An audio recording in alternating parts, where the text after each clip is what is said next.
Brasil é tomado por uma onda histórica de manifestações e protestos que não parecem ter data para acabar. Multidões foram às ruas protestar contra o governo e exigir mudanças.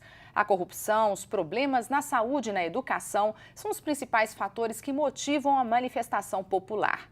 Para falar sobre essa onda de manifestações no Brasil, nós conversamos com o sociólogo e cientista político Rudá Rissi.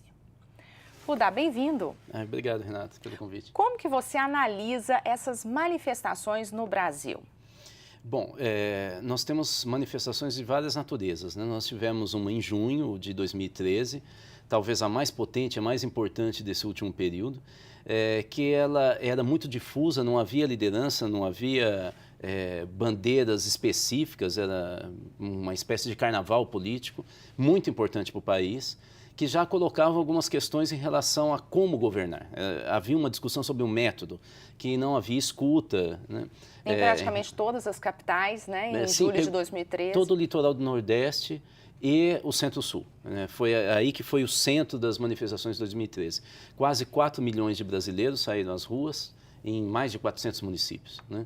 Segundo os levantamentos que nós da área de Ciências Sociais fizemos, né? Que eu estou falando segundo porque às vezes não é muito preciso. As manifestações de agora, desse ano, elas são de outra natureza. Elas são natureza política partidária, mesmo que não seja filiado ao partido, existe uma motivação partidária de um lado e de outro.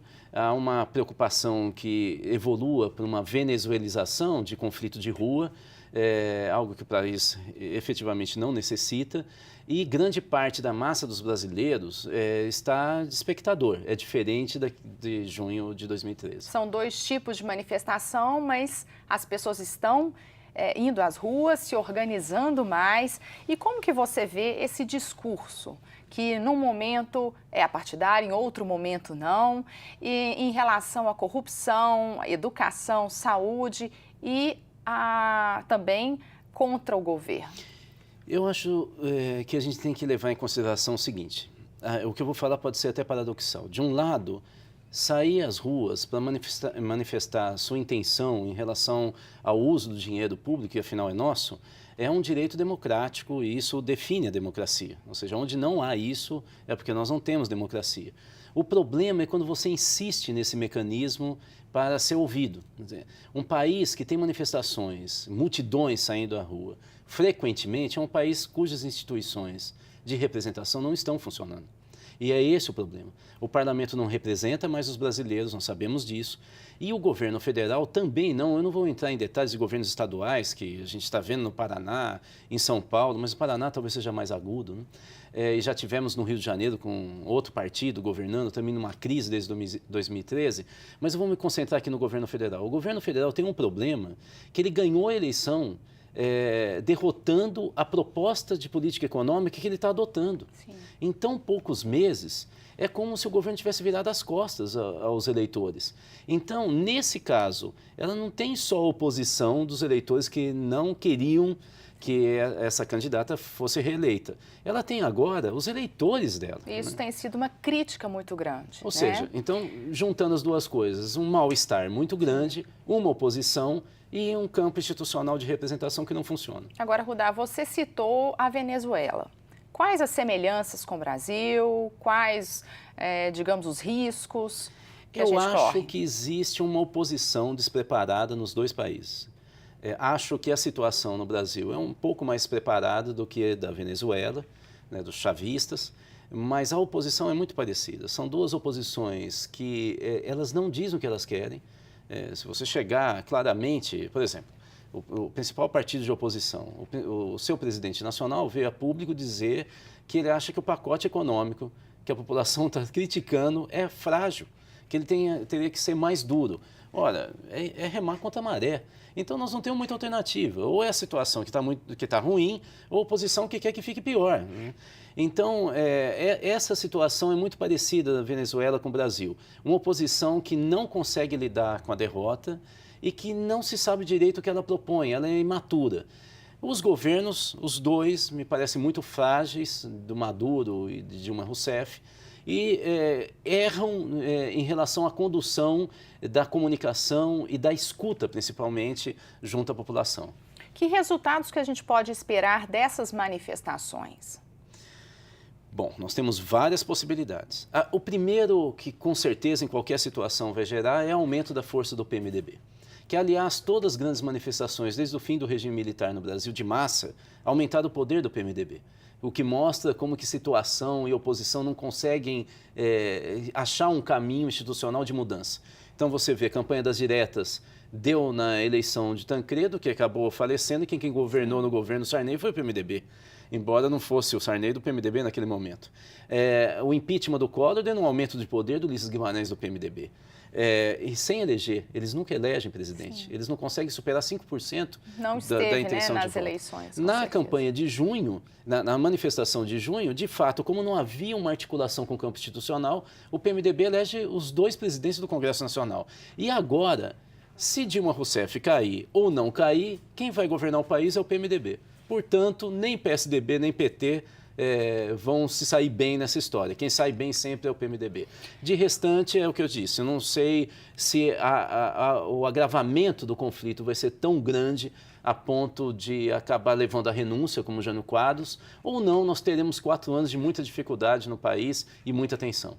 A gente já vai falar dessa questão de renúncia, de impeachment, mas após o dia 15, essas manifestações, a presidente Dilma, ela promoveu mudanças, né, em relação ao pacote anticorrupção. Como que você vê isso?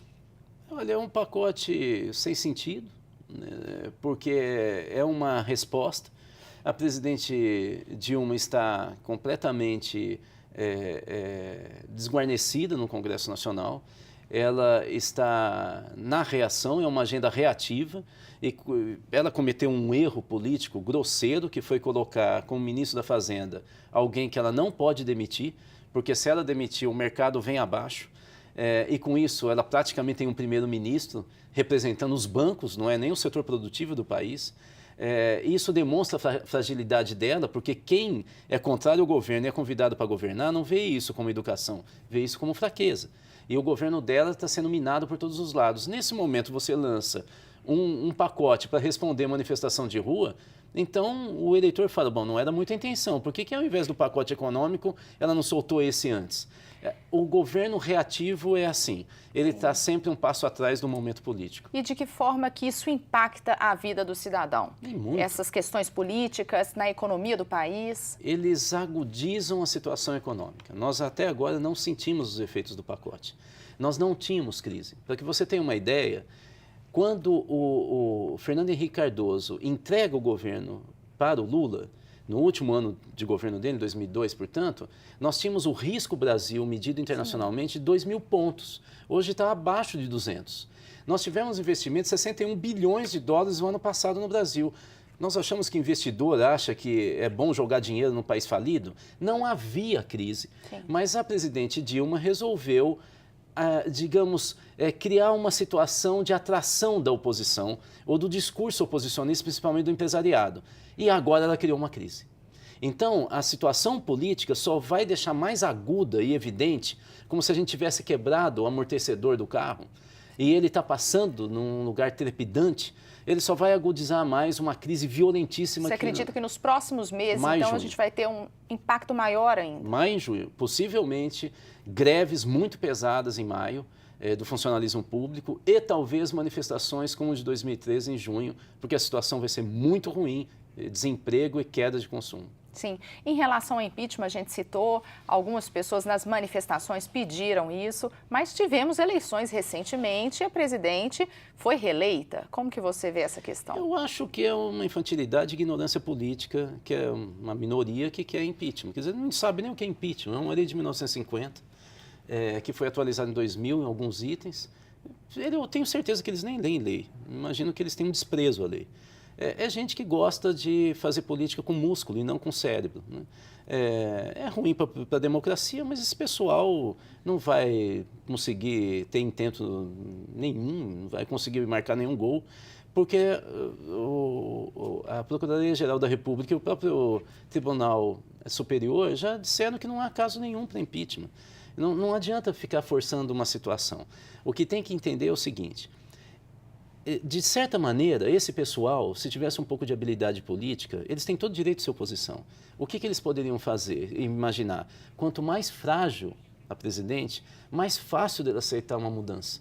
Então, ao invés de ficar tentando fazer ações muito violentas e agressivas que vai desestabilizar a economia brasileira, pense no país e comece a tentar apresentar uma alternativa. Eu, aliás, sou favorável ao fim desse estatuto do impeachment. Eu acho que o impeachment leva à corrupção, porque é uma chantagem que deputado faz com o governante. Se é para retirar voto, o mandato, tem que ser aquele que deu o mandato, que somos nós. Aí recall, que é a revogação de mandato eletivo, que existe em vários países, que a gente poderia trazer para o Brasil. Impeachment é um joguinho palaciano. Rudá, para a gente encerrar, as redes sociais têm ajudado muito na organização dessas manifestações. Como que você vê isso como um instrumento positivo para esse planejamento popular? Eu acho que as redes sociais no mundo todo e aqui no Brasil também estão revelando o caminho para a reforma dos partidos políticos e do Estado brasileiro. Porque as redes sociais têm uma participação comunitária. Ela não é do ponto de vista universal, não forma um bloco monolítico. Pelo contrário, são muitos grupos que começam a dialogar entre si e de vez em quando eles aparecem numa demanda, numa manifestação. A Islândia fez uma mudança constitucional em 2008, a partir das redes sociais, depois de grandes manifestações como essas do Brasil. Esse talvez seja o caminho da política do século XXI, esse talvez seja um novo modelo de governo. A gente precisa sair do século XIX, que são os nossos políticos brasileiros, e chegar pelo menos pertinho do século XXI. Rudá, muito obrigada pela entrevista. Eu que agradeço. O Horizonte Notícia Entrevista termina por aqui. Até o próximo programa.